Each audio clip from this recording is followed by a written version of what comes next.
Eric, tu peux le surveiller? Je vais au store vite fait voir ce que ça donne sur le... Là ça enregistre, mais je vais surveiller le... Comment le pic. Moi, je vais voir si c'est bien.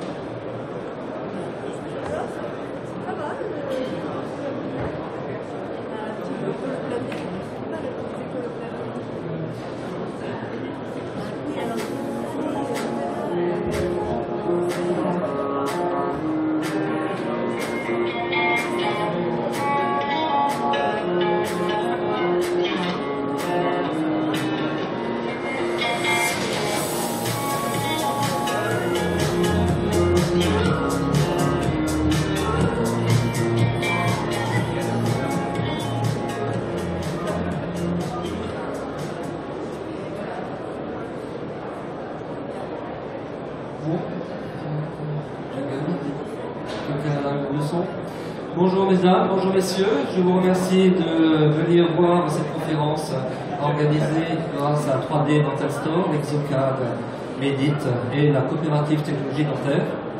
Je vais vous présenter un travail qui a été fait en participation et en coopération avec tous les membres de la coopérative, l'ingénieur Jean-Michel Bertin, qui m'a donné donc, les pistes pour vous amener à une capture de 3D du visage avec des appareils photo entièrement standards. Cette conférence est sous le signe et sous l'égide de tout ce qu'on peut faire soi-même et toujours moins cher et sûrement gratuit. Donc aujourd'hui, on aura plein de choses qui seront proposées entièrement libres d'accès pour tous et pour toutes. Il suffit juste de suivre le mode d'emploi que je vais vous délivrer aujourd'hui. Mesdames, messieurs, la conférence Capture du visage 3D du patient, un guide lors de la consultation virtuelle par Jean-Marc Rodi, débute sur la place. Voilà, donc vous avez entendu, on démarre. On va faire nos premiers pas vers la photogrammétrie. C'est un terme qui a donc été inventé, qui nous explique qu'avec un simple appareil photo, comme mon petit bonhomme, nous allons pouvoir réaliser des captures qui vont, par le biais de l'ordinateur et d'un serveur Autodesk, réaliser un vrai visage en 3D. En plus, aujourd'hui, nous avons décidé, toujours sous l'égide de la gratuité et de la communication au maximum de tout ce qu'on peut faire, c'est de permettre aux personnes qui sont à l'extérieur du forum de venir voir notre conférence. Maintenant, on va déjà voir si dans la salle, il y a quelques personnes qui savent ce que ça veut dire, ça. Est-ce que quelqu'un est capable de lire ce code barre avec son portable? Si vous êtes capable, je vous prie d'essayer. Il y aura un lien live stream. Vous pouvez faire ce lien vers tous vos contacts et toutes les personnes en dehors de Paris vont pouvoir suivre en direct la conférence grâce à Bastien qui est mon caméraman. Quelques-uns sont arrivés. Vous me donnez le stop au départ. Donc là, tout pareil, si on a des choses qu'on sait faire, Normalement ça marche. Ce qui nous motive, j'allais dire, dans la profession, c'est de faire partager nos informations et d'avoir l'émulation entre nos camarades, nos copains de cours, nos anciens collègues.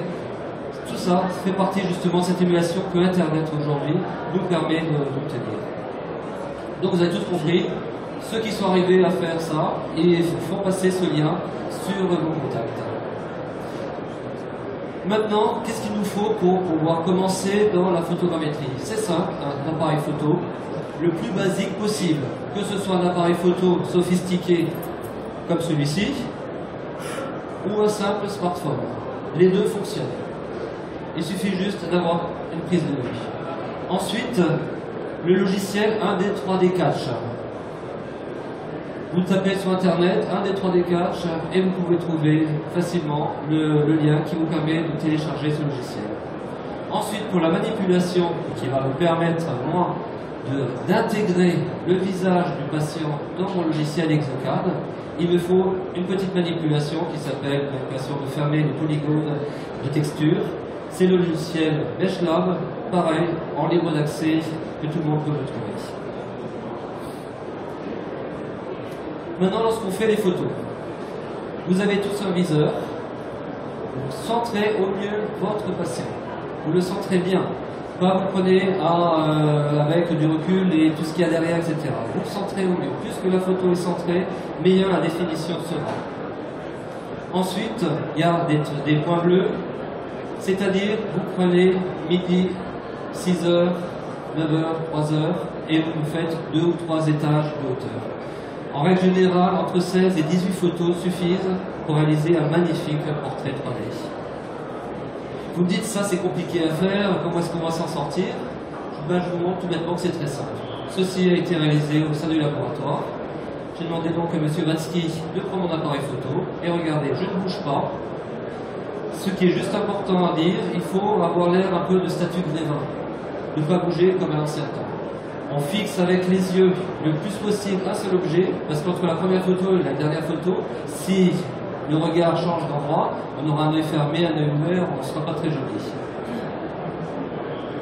Ensuite, une fois que j'ai pris ces fiches de photos, je les rentre dans mon logiciel 1D 3D Catch, et voici ce qui se passe. J'ai déjà l'image qui est apparue.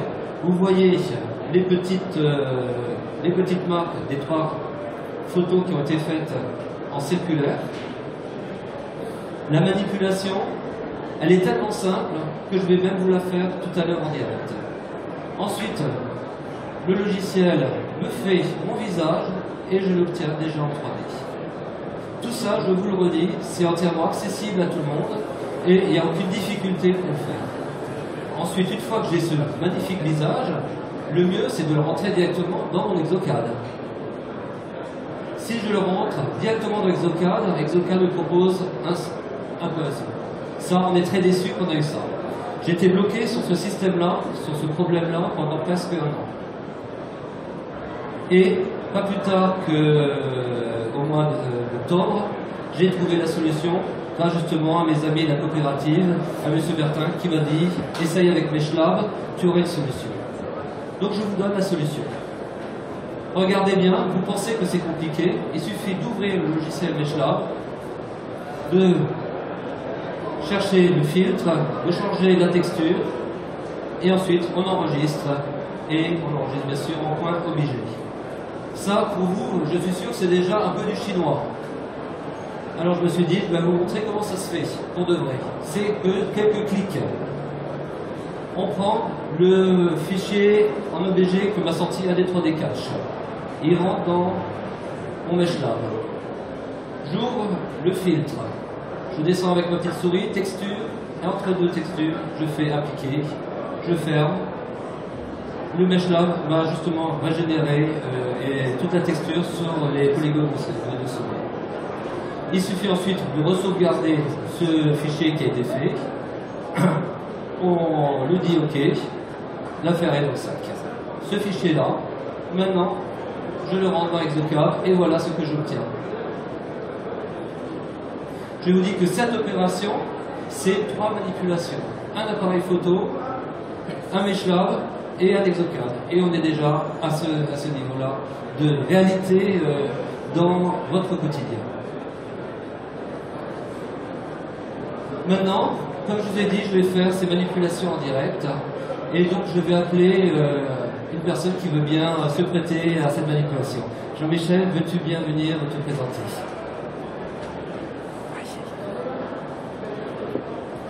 Je suis là sur la chaise.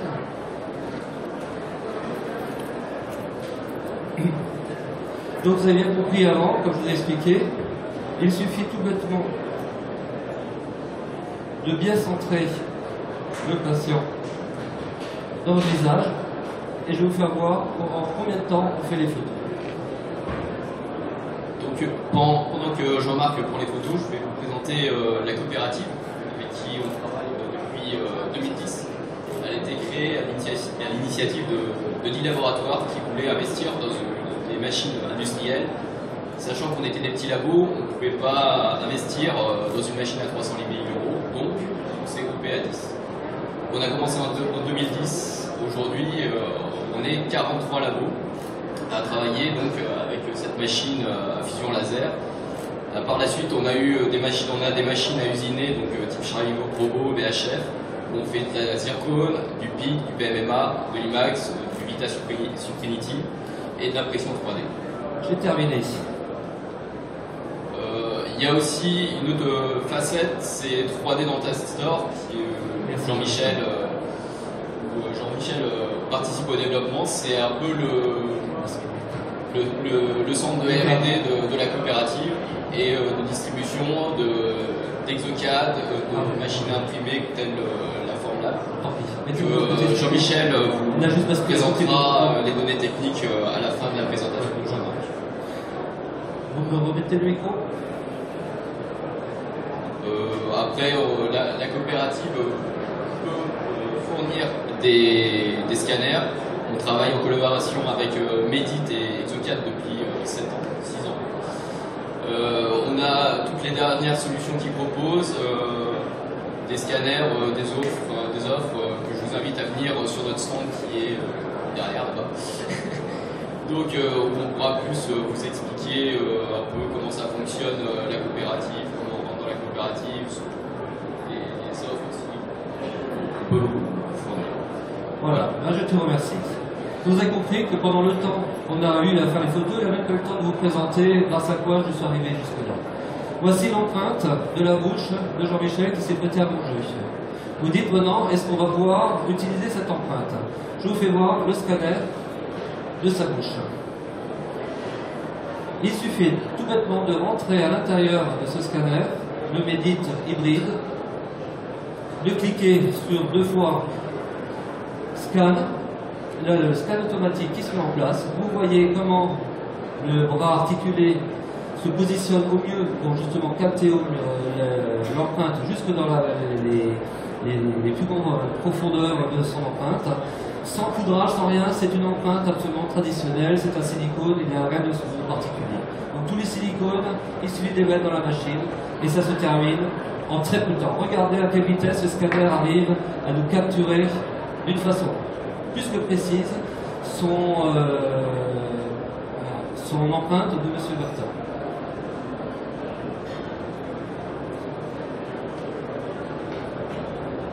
Cette empreinte qui est donc scannée, nous l'avons fait imprimer par la petite machine qui est là. Cette petite machine, le temps que vous êtes installés tous avant, j'ai appuyé sur Start. Il était 9h01 ou 9h-1 quand j'ai appuyé sur Start. Ça marche? Ah ouais. Et donc normalement, d'ici la fin de la conférence, on aura l'empreinte qui aura été réalisé en direct avec nous par la machine. Tu bascules. Voici, le scanner a déjà terminé son scan et on obtient quoi? On obtient l'image que j'ai dans la main. Cette image qui est dans la main, il suffit de la rentrer par Wi-Fi dans cette machine. Vous attendez 1 heure et vous avez ça dans la main. Voilà. On va juste rebasculer maintenant sur notre deuxième ordinateur. Et je vais maintenant vous expliquer d'une façon concrète pourquoi j'ai eu besoin, moi, de rentrer dans le monde de la 3D. Par des cas réels que j'ai réalisés au laboratoire, au sein du laboratoire, et qui m'ont toujours embêté en disant je n'ai pas suffisamment de vue du patient, je ne comprends pas exactement ses désirs, et on nous demande toujours, nous, en tant que techniciens, de faire des merveilles dans nos manipulations. Voici un cas réel qui a été donc traité ces derniers mois, un cas de diastème. Le patient vient, il souhaiterait avoir des dents d'une coloration moins marquée que ce qu'il y a actuellement, et de fermer bien sûr son diastème. Qu'est-ce qu'on peut faire quand on veut fermer des diastèmes? On peut faire déjà une simple proposition virtuelle.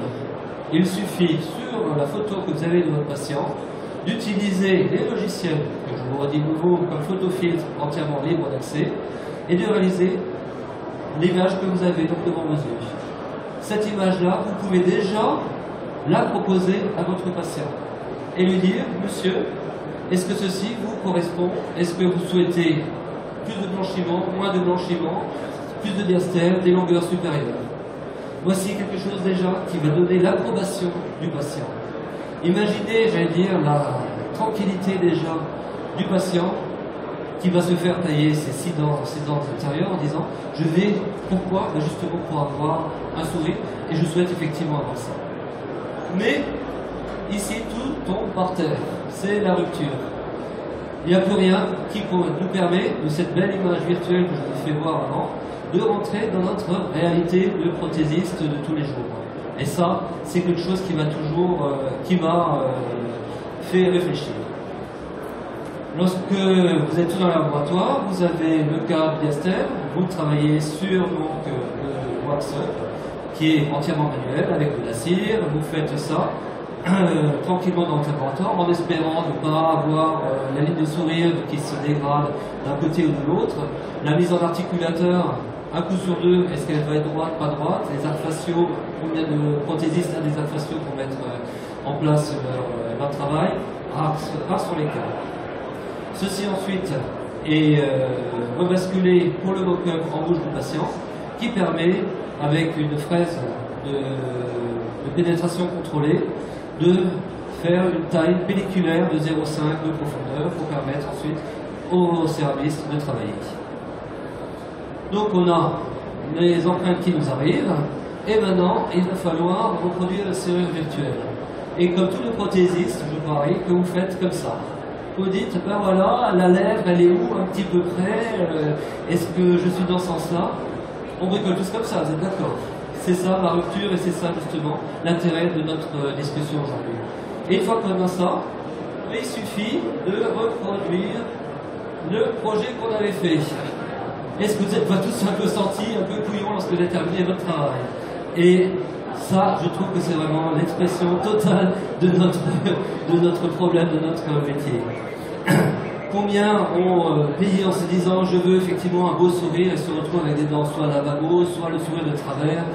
Voilà, ça c'est vraiment le truc qui nous stresse tous, parce qu'il y a des heures de travail avant d'arriver à faire quelque chose qui soit réellement harmonieux ou être un céramiste de haut vol. Donc effectivement, lorsqu'on est un bon céramiste avec soi, on peut faire les beaux lieux, de reproduire, de diminuer les diastèmes, et de vous faire voir quelque chose qui ressemble à un sourire comme on l'avait escompté, grâce au talent de Dominique Letsky. Et voici mon patient, qu'on avait vu avant en simulation virtuelle, le voilà avec le travail terminé. Mais ça, avec la rupture numérique que je vous expliquais auparavant. Monsieur, je crois, a retrouvé un sourire, il est content, on a une autre jambe. Maintenant, si on pouvait sécuriser, j'allais dire, les travaux esthétiques, les travaux de grande envergure, grâce à l'apport du visage 3D, imaginez-vous, vous tous, dans votre laboratoire, la tranquillité d'esprit que vous aurez. Moi, quand j'ai commencé dans le métier, je n'avais même pas de photos de patients. De teinte, c'était A3 ou A3,5, et A2 au collet ou A2 en occlusal, des trucs qu'on ne comprenait rien du tout. Ensuite sont arrivés enfin les premiers appareils photo. Il fallait faire développer ça sur diapositive. Il y avait 10 jours de développement. On n'avait rien. On était comme l'âge de pierre au fond de notre grotte. On ne voyait jamais le patient. Ou alors quand on allait voir le patient, c'était quand le travail n'allait pas. C'était juste pour se faire engueuler. Dans ses téléphones, on prenait la voiture, on voyait notre truc catastrophique. On se disait, oh là là, qu'est-ce que j'ai fait? Ça, c'était avant. Maintenant, on est en train de rentrer dans cette ère numérique. Aujourd'hui, il y a Internet, sauf effectivement pas sur le forum. C'est un peu un des soucis, parce qu'il y avait des manifestations que je vais faire en direct, on verra juste d'une façon un peu plus virtuelle. Pourquoi le numérique? Le numérique nous permet justement la transmission maintenant des données. Et c'est ça, l'ère numérique. C'est maintenant, dans le cabinet dentaire, on a la transmission qui peut être faite du patient. On peut avoir une transmission des empreintes dites numériques aussi, la transmission des images, la transmission des vidéos, et moi je dis la transmission, pareil, du visage 3D, tout ça est dans notre main. Il suffit, on a les outils qui sont là, les outils ne sont pas chers, ils sont gratuits, on peut le faire tous d'une façon évidente. Maintenant, tout le monde a dû déjà avoir des empreintes comme ça dans son laboratoire, on les voit. C'était un petit bridge qui a été réalisé il y a 3 semaines de ça, sur une caméra Trios. Voilà, il faut se débrouiller avec ça, il faut savoir faire imprimer les modèles, il faut faire des choses avec. On est dans l'ère numérique, c'est comme ça. on ne peut pas faire avec, autant se servir de cette avancée pour optimiser nos travaux. Maintenant, je vais vous montrer un jeune garçon. Il a 17 ou 18 ans. Il sort de 5 ans ou de 6 ans d'ortho. Il a une logodossie très importante, plusieurs dents qui lui manquent, des agénies, des manques de racines et de germes, des dents définitives, des latérales qui ne sont que des latérales de lait, des petites centrales qui sont des centrales de lait, des canines qui ne sont pas des vraies canines et des canines aussi de lait. Il nous arrive comme ça et on se dit on va essayer de lui redonner un vrai sourire, une vraie porte dans son avenir. Comme ça, je me sentais triste, je me sentais pas enjoué. Il souhaiterait effectivement retrouver un vrai sourire. Pour moi, c'est refaire comme une cathédrale. Toute la façade, et il faut remonter tout en haut de la flèche pour tout refaire, ce sourire de cette personne. On va donc refaire l'ensemble du maxillaire et l'ensemble de la mandibule. Lui augmenter la dimension verticale. On va faire vraiment un vrai travail, comme dans les cathédrales, c'est absolument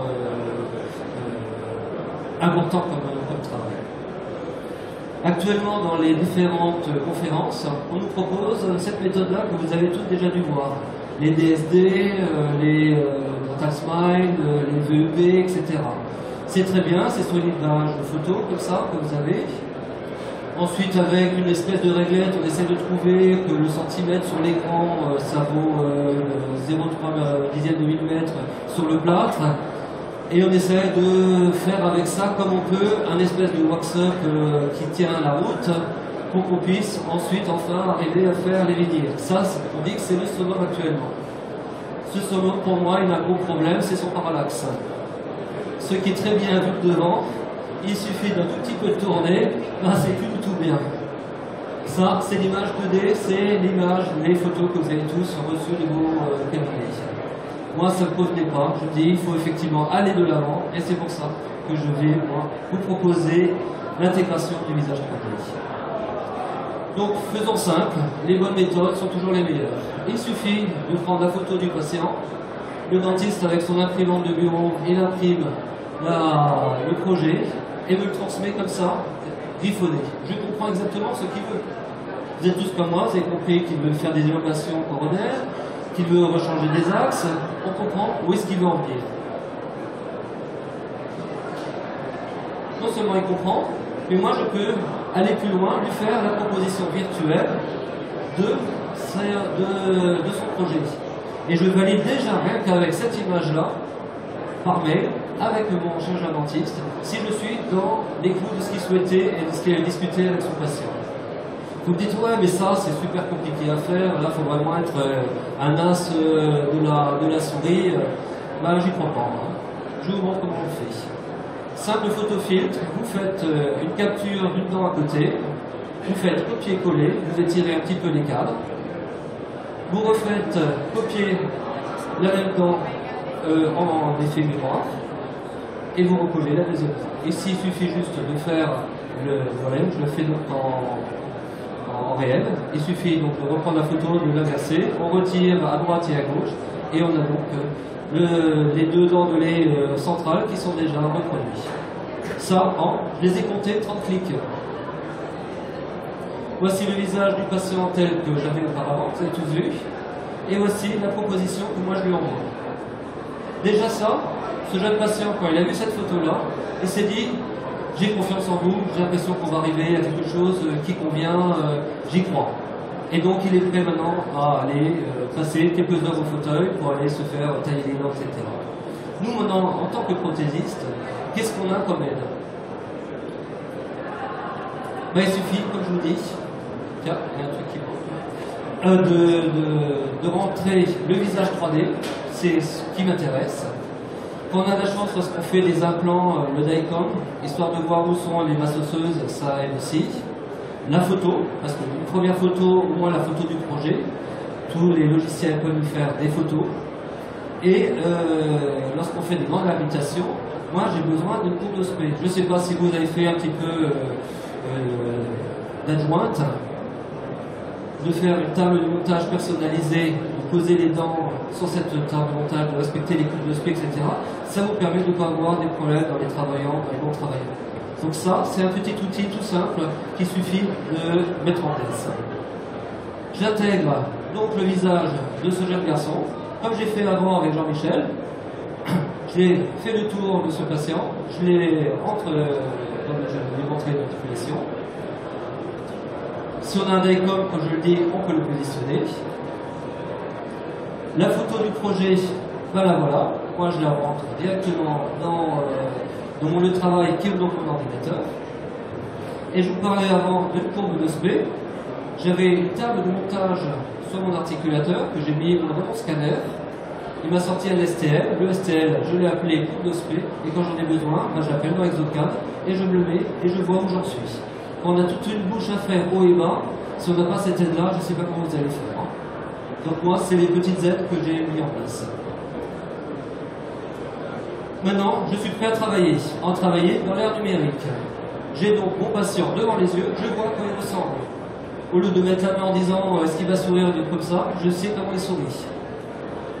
Je sais quelle est la forme de son visage, s'il est trapu, s'il est costaud, s'il a des grosses lèvres, je vois tout. Alors que si j'avais que la photo donnée par mon praticien, là je comprends rien du tout, je lis. Donc là déjà, l'évolution, vous voyez déjà que j'obtiens grâce à l'intégration de mon visage. J'ai la proposition que je vous ai faite sur la photo, et là à droite, c'est une proposition en 3D. Pour l'instant, vous ne comprenez pas ce que ça veut dire en 3D. Là, si, en 3D, j'arrive à faire pareil, des reconstructions des dents manquantes. Je vous fais donc un zoom, et je le reproduis entièrement tout son sourire en 3D.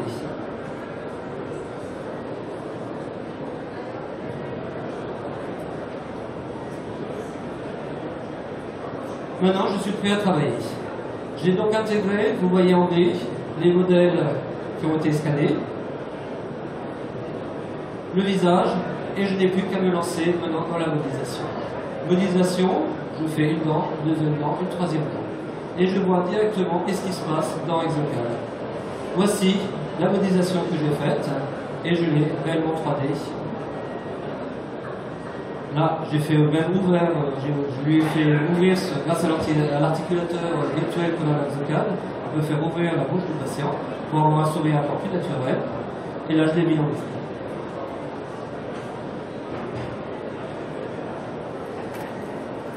Donc déjà là, on voit de travers, de profil, si les dents sont trop projetées en avant, si je suis bien dans l'alignement.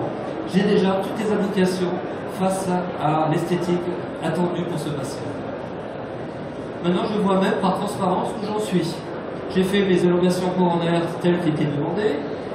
J'ai rallongé les longueurs des centrales, des canines, j'ai rectifié les axes. J'ai déjà fait un premier pas. Ce premier pas, avant de se dire le numérique c'est fantastique, moi je suis d'abord prêt à affiner au plus possible notre numérique. Et on peut même ajouter une tablette, un iPad, il suffit de brancher sur l'ordinateur, et avec le stylet on peut reproduire toutes les petites vallonnements, les péricrimaties des dents, les états de surface. On arrive déjà à tout faire de façon très simple et très ponctuelle grâce au petit stylet en passant par une tablette tactile. Là, je vais vers du numérique, vers le concret. J'ai le premier STL que je termine et que je valide par un simple usinage. Je mets ça déjà en place, je vois si dans le concret, une fois que j'ai le modèle réellement dans la main, si je ne me suis pas trompé, si je peux aller plus loin. Là, je vois que je suis donc sur les modes rails et donc je continue. Pour faire la totalité de ce travail, je l'ai chronométré. Entre le moment où j'ai rentré mes scanners et que j'ai commencé à cliquer sur la première dent et que j'ai terminé ça, il s'est passé 3 heures de temps. En parallèle, on s'était dit, faisons ce travail aussi de façon traditionnelle. Le technicien, 7 heures de modelage pour refaire toute la bouche. Et je peux vous dire qu'il ne traîne pas. Parce qu'en moins de 10 minutes ou 15 minutes par élément, et en plus les éléments en occlusion et tout refaire avec l'augmentation de tension verticale, c'est à bout de tout une journée. Donc une journée pour 3 heures, c'est vous qui voyez ce qu'on peut faire. Moi j'ai envoyé ces 2 STL à la coopérative. J'ai dit là, on va directement vérifier où j'en suis et je vais avoir le résultat concret dans les mains. Voici ce que me retourne la coopérative au bout d'une journée. 10 € l'élément. Si je fais le calcul des 5 heures de moulage que j'ai économisé, ça les vaut largement, 10 € l'élément.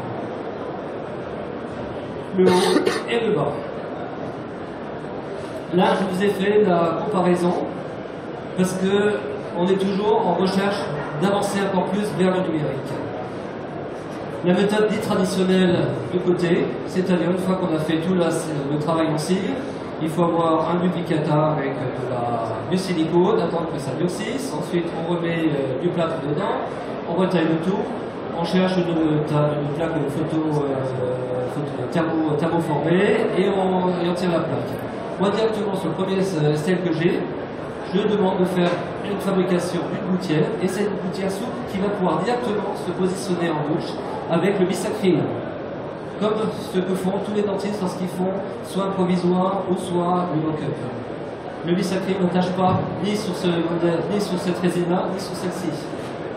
Donc là, à nouveau, un gain de temps mais phénoménal. Pour un coût, je vous dis que je ne sais plus combien vaut la gouttière à la coopérative, c'est dans le 25 €. 25 €, voilà. Par rapport à tout le travail qu'il y avait par le biais du duplicata. Maintenant, je ne sais pas si vous vous souvenez, il fallait donc faire des élogations coronaires. Donc on a les provisoires qui sont en place. Le provisoire du bord a été fait en système par le mock-up. Et en haut, on vérifie que le provisoire et que les élogations sont correctes. Donc il fait proprement déjà toutes ces élogations grâce au petit provisoire que j'ai fait. Ensuite, il prend la gouttière et il réalise le provisoire haut et bas et le patient va pouvoir partir et déjà il change de tête. Voilà. Moi j'avais le visage en 3D que vous avez vu avant. Ben, je copie exactement ce qui s'est passé dans la vraie réalité. Je suis enfin, grâce à mon visage 3D fait par les 4 photos que je vous ai fait voir avant, j'ai la certitude de ce que j'ai vu sur mon écran va correspondre à la réalité. Pas avec une bouche de travers, pas avec des sourires qui sont trop longs, qui sont trop larges. J'ai cette certitude-là de bien faire ce travail et une sécurité pour l'angoisse de ce jeune garçon qui se dit bah, après je vais rassembler, il faudra que vous allez tout tailler. Les deux, vous voyez que là, concordent réellement. Donc le numérique passe réellement dans le concret sans hiatus et sans problème. Et là je dis, le céramiste il va pouvoir commencer réellement son travail. Il a quelque chose qui est validé, il sait où il va, il sait comment ça va fonctionner. Il a, j'allais dire, une sécurité maintenant pour réaliser au mieux son travail. Vous allez comprendre maintenant pourquoi ce travail est absolument titanesque. On a donc réalisé d'abord les 6 antérieurs en composite. Donc les cingulomes des centrales sont composites pour permettre justement aux dents du bas qui sont en céramique de ne pas se fracturer sur céramique contre céramique. Ensuite on a fait des cupules en IMAX avec une prise vestibulaire et un top palatal. La même chose pour le bas. On commence par faire donc tout ce qui est les dents postérieures. C'est donc la deuxième séance. On réalise les faces occlusales et on met le tout joliment en occlusion et on valide. Ça déjà, rien qu'à travailler comme ça, lorsque vous faites ça, c'est déjà une grande prise de tête. Mais c'est pas terminé. Une fois qu'on est là, le dentiste, il va coller là les 16 facettes dans une séance et il va nous tailler directement les facettes antérieures. Donc on a déjà bien avancé, l'occlusion est validée, la dimension verticale est validée et on commence à faire toutes les facettes. Donc là vous connaissez tous un petit peu comment ça fonctionne, à quoi servent les petits traits de crayon, ça permet de vérifier les épaisseurs de nos facettes afin de les affiner au mieux. Vous avez bien vu sur la vue en 3D que j'avais avant qu'on n'avait pas beaucoup de place sur la projection et on voulait garder le maximum de matériaux dentaires à ce jeune homme. Donc on a juste fait du surfaçage sur son émail. Donc on est très très fin, on est aux alentours de 0,4 mm une fois la dent terminée. Donc c'est pour ça que déjà nos chapes, elles doivent être à 0,2 d'épaisseur. Ensuite, une fois qu'on a terminé ça, du fait qu'on ne voulait pas faire de la préparation importante, on est obligé de terminer encore par les tops en postérieur, du fait qu'on a rehaussé l'occlusion, du fait qu'on ne pouvait pas rentrer, ce n'était pas de dépouille. Donc on était obligé de faire encore des facettes en palatin pour recacher le tout. Vous voyez qu'ensuite on arrive aux dents du bras. Pareil, des fines facettes. Et voilà, le travail donc, se met doucement en place. C'est donc une troisième ou quatrième séance, et là on commence vraiment à sentir que c'est la fin du travail. Je laisse regarder joliment ce travail, parce que c'est vraiment notre beauté, notre côté artistique qui doit être mise en valeur. Si on se fait autant d'efforts pour réaliser ça, et après ça, que tout est posé en bouche et tout est ratiboisé parce que le bord incisal n'est pas bon, ou il y a un décalage entre le haut et le bas, je ne sais pas ce qu'il peut tout avoir comme souci. Là, on est vraiment dans une sécurité. Le céramiste, il travaille vraiment en étant tranquille pour son travail. Et peut justement faire la belle certification, d'aller chercher des jolies formes et de faire vraiment un travail, je veux dire, d'exception. Voici les vues réelles qui ont été posées en bouche. Donc tout le travail a été posé en 3 séances. Ça n'a pas vraiment beaucoup traîné. Donc là, c'est la vue du haut et la vue du bas. Donc, comme je vous ai dit tout au début, ce jeune patient venait d'une longue séance d'ortho. Donc, le dentiste a voulu sécuriser tout ce grand montage avec encore une petite barre singulaire pour être sûr que l'arrière qui va se mettre à bouger dans les 2 ans, dans l'an qui va venir. Donc là, on sécurise encore bien notre travail. Et bien voici le résultat. Et on peut remercier Ludwig Glatzky pour son énorme talent de céramiste.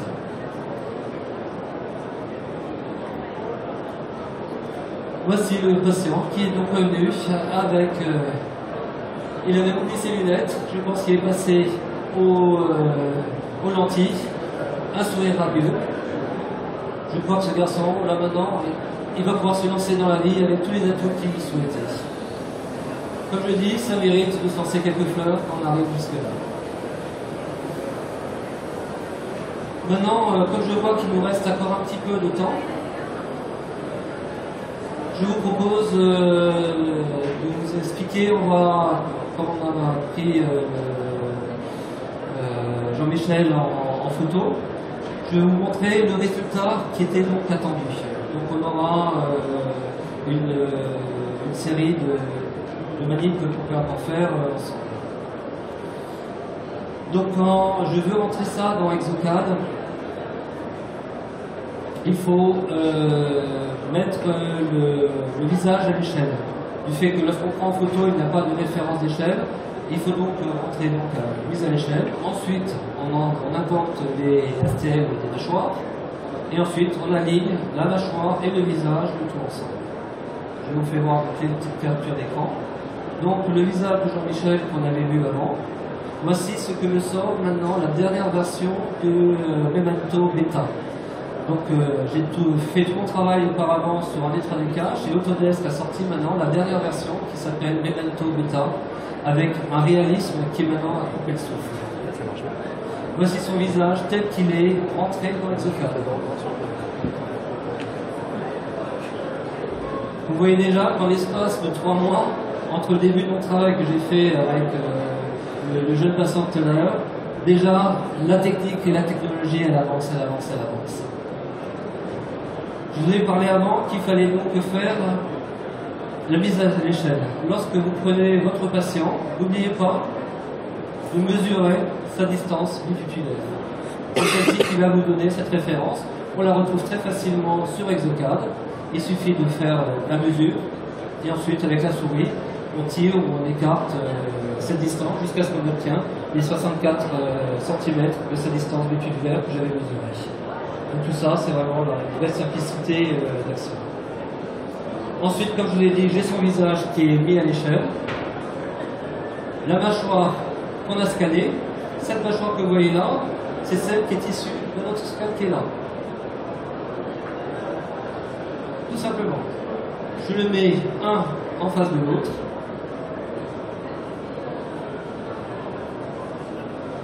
Et je demande de repositionner son visage par rapport à ses dents réelles.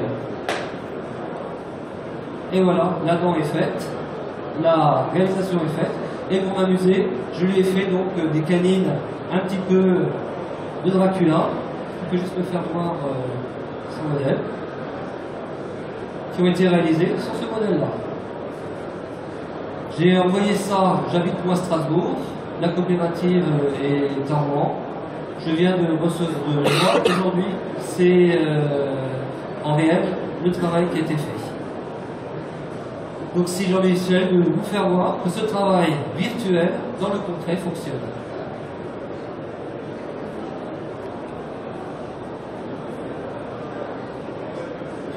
Je veux juste montrer la canine.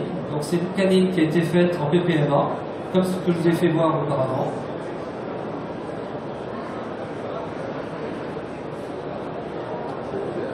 Et voilà, il est transformé en Dracula en 2 secondes.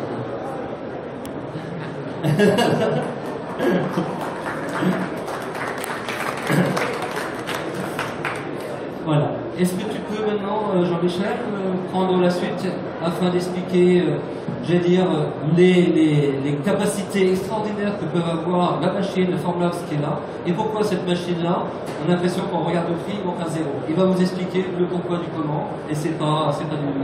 Je te laisse la parole. Bonjour à tous.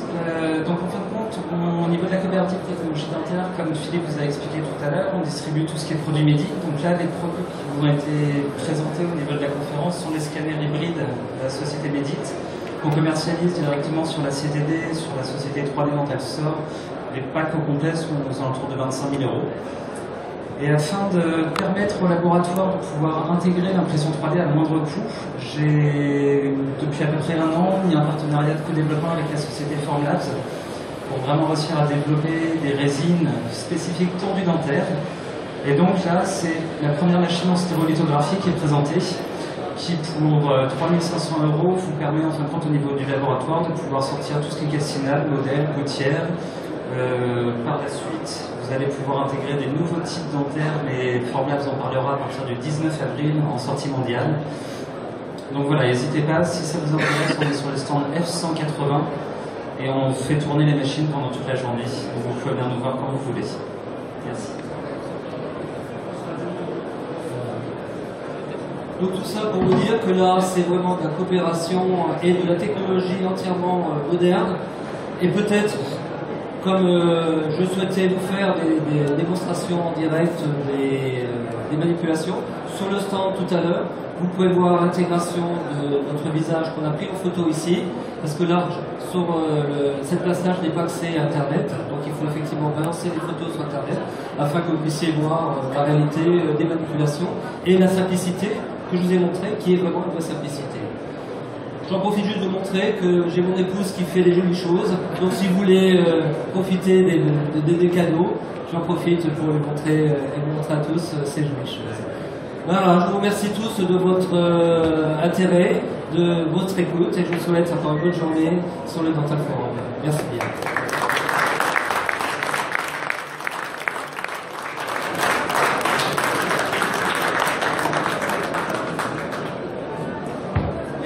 Oui. Excusez-moi, est-ce qu'il y avait des questions? Parce que là, on applaudit tous. J'aimerais répondre à toutes les questions que vous voulez. J'ai un micro, justement, on m'avait dit que j'ai un micro. Quelqu'un veut poser des questions? Je réponds. Bonjour, je voulais connaître la résolution du scanner et l'imprimante 3D. Alors, l'imprimante 3D, on arrive jusqu'à 25 microns. Et le scanner, je crois que c'est 7 microns. Non?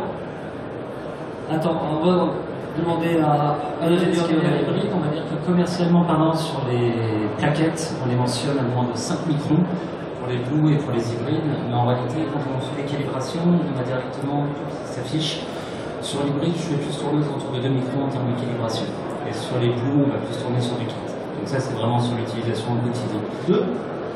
2 2 pour l'hybride et 4. Mais après, commercialement parlant, sur les plaquettes, c'est moins de 5.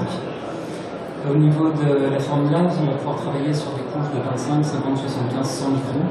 Et après, en XY, on va tourner sur une centaine de microns. Et ce qui est intéressant, c'est surtout la répétabilité de la machine, parce que tous ces problèmes de précision seront après comblés directement dans XO4, par exemple, en termes de SCSA.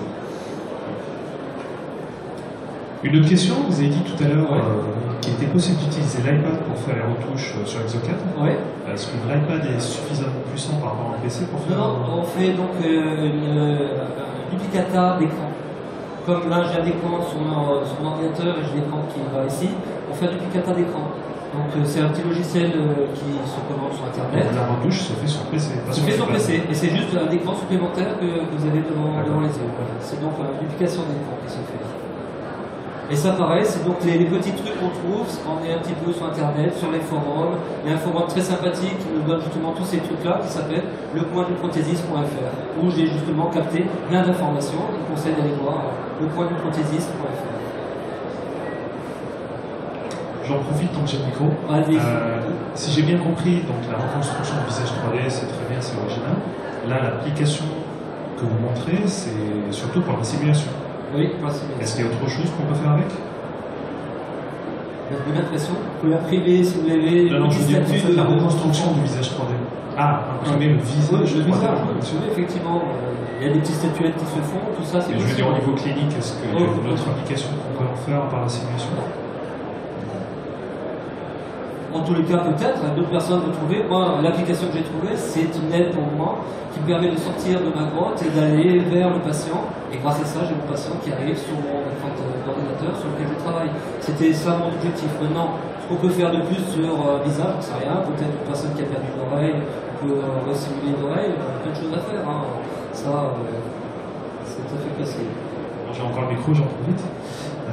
Préparez vos questions, les autres personnes, s'il vous plaît. Parce que... Donc sur le visage en 3D, bon, c'était super bien construit. Est-ce qu'il y a moyen d'augmenter encore la résolution? Parce que j'imagine que quand on zoome, on perd un peu au niveau de détail ou de qualité d'image. Quand on zoome, oui, effectivement. On est là, la résolution native que me donne maintenant le Memento Beta, c'est 1080 dpi. Et la taille du pixel? C'est ce qui est donné, 1080. Et donc lorsque j'ouvre cette image-là, c'est une image qui est très lourde. Elle fait 3,6 mégaoctets, comme ça. C'est une image déjà qui est très... La texture est déjà très très lourde. Et pour l'instant, on ne peut pas encore améliorer cette qualité d'image. Pour l'instant, c'est ce que j'ai avec ça. Parce que vous l'avez quand même fait avec un appareil photo réflexe. Oui. Donc mieux qu'un réflexe. Après ça, c'est à vous de tester. Je vous ai donné moi les pistes vers lesquelles. Vous avez vu que c'est simple, vous prenez l'appareil photo, vous téléchargez le logiciel, vous faites vos expériences. Je ne peux pas vous dire mieux. Hein. Et je trouve que la technologie est tellement près de chacun, à chacun on va en profiter. Donc déjà, le dernier visage de Jean-Michel, vous avez vu, il est vraiment assez étonnant déjà. Vraiment étonnant.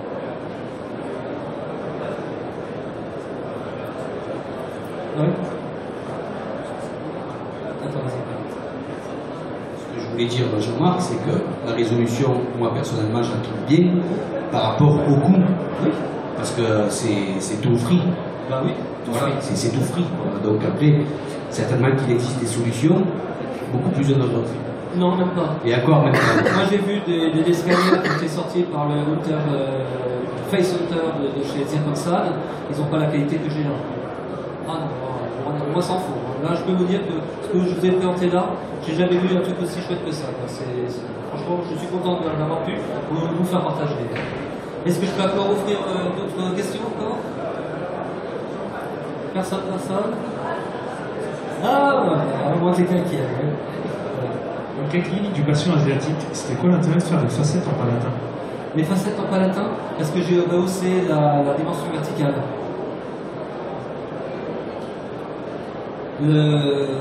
Lorsque on a fait donc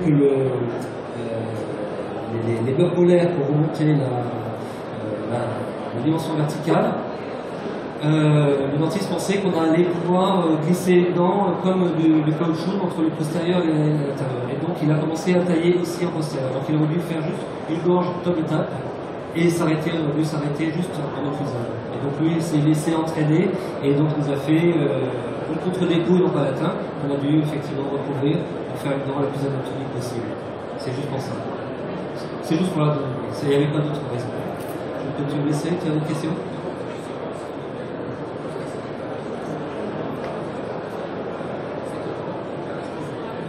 Ah ouais. Donc là, il me dit très justement sur le point du prothésiste.fr, les informations que je donne là sur où trouver un des 3D caches, où trouver Meshlab, etc.